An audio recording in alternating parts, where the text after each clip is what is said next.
Hello and welcome to another 5-minute feature.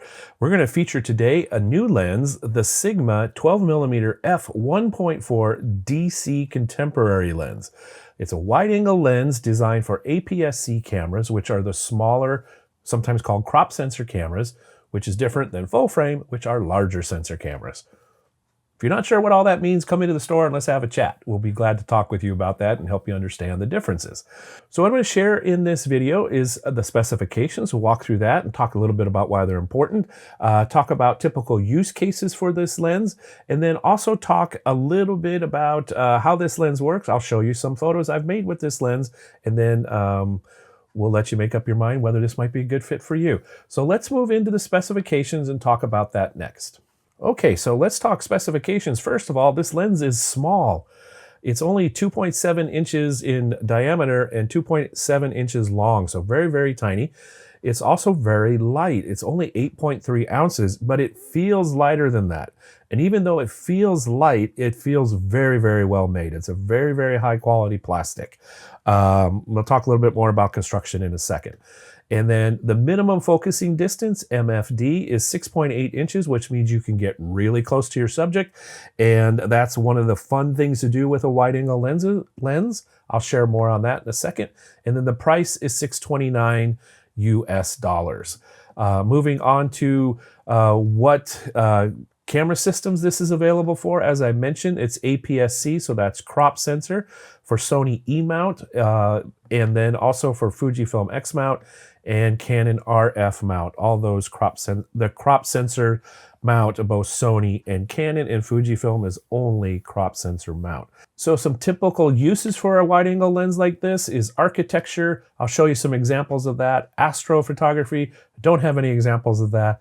Landscape photography, and video and vlogging. So because this lens is so small and light and wide angle, a good use case for that would be for creating your own vlog where you're in the video, so you can see the background, see you, and it's not just a video of your head. So that's kind of a cool use for this as well. Additionally, related to that is the autofocus is really, really fast on this lens, and it's really, really quiet. It's almost inaudible. I'm going to put it on my camera and show you what I mean. So I've got autofocus on and it's focusing, and I can't even hear it. I do this, I can hear just a little click. I'll put it right up to the microphone and see if you can hear it.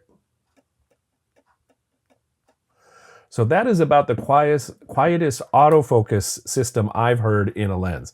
So again, for video, that'll be really, really neat.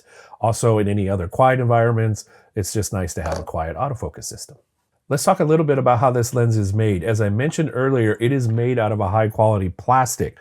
And one of the things that is unique about this lens for Sigma is it's their first mirrorless contemporary lens, which is their high value lenses, with a aperture ring on the lens. So there is a clickable aperture ring on this lens, and it makes, if you want to change aperture, really, really easy.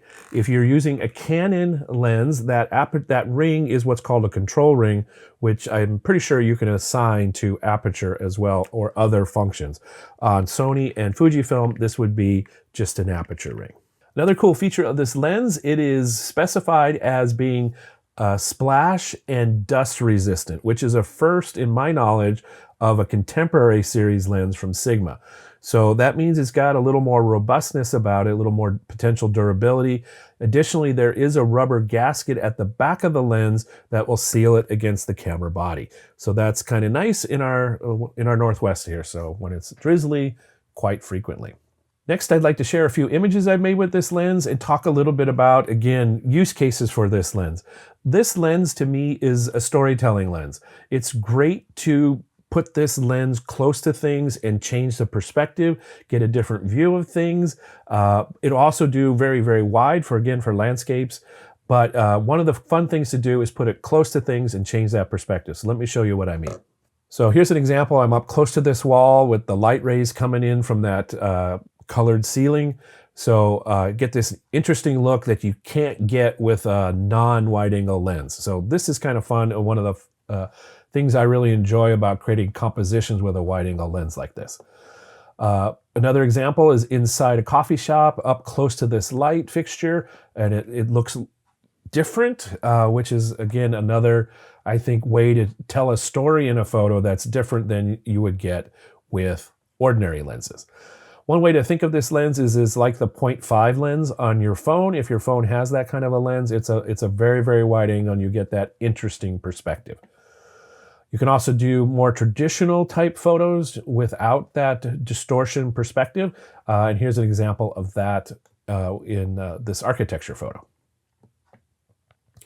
Again, stretching things a little bit up close and low. So you get this one, which now looks tall and skinny, this lettering, when it's just kind of normal and condensed. So it's fun.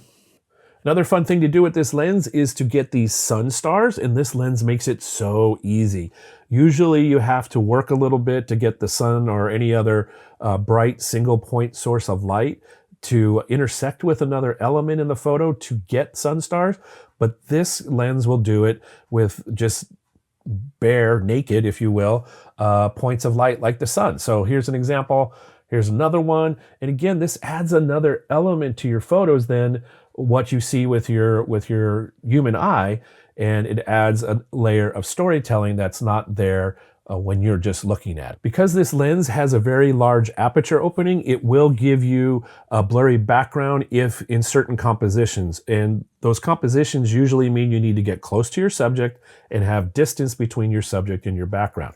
Here's an example of that. And I have one more with a cookie in a coffee shop. So I'm up close with the camera to this cookie, and then the background is relatively farther away, so you get those blurry balls of light when the aperture is wide open at f1.4 on this lens. So that's an interesting look. Again, another way to tell a story. You can create separation between your subject and the background. So all of that is to say, this is a neat and versatile lens that gives you a different perspective in your photos, and it's really well made. It's really fast autofocus, and I'm really, really liking the image quality I'm seeing with this lens in the brief time I've had it. If you have any questions you'd like to ask about this lens, please leave a comment down below and I'll be glad to answer them. Come into the store and let's chat about it. If I'm not out front and you'd like to talk to me, have someone come in the back and get me out of what I call the social media cave, and I'll be glad to help you out. Bring your camera if you want, and we'll put it on there, and you can take a look at that starting September 4th when these are released. So thanks for your patience in this longer than 5-minute feature. There was so much to talk about with this really interesting and unique lens. And again, I'm glad to talk with you more through questions and comments down below or in the store as well. So I'll see you soon in another 5-minute feature. So bye for now.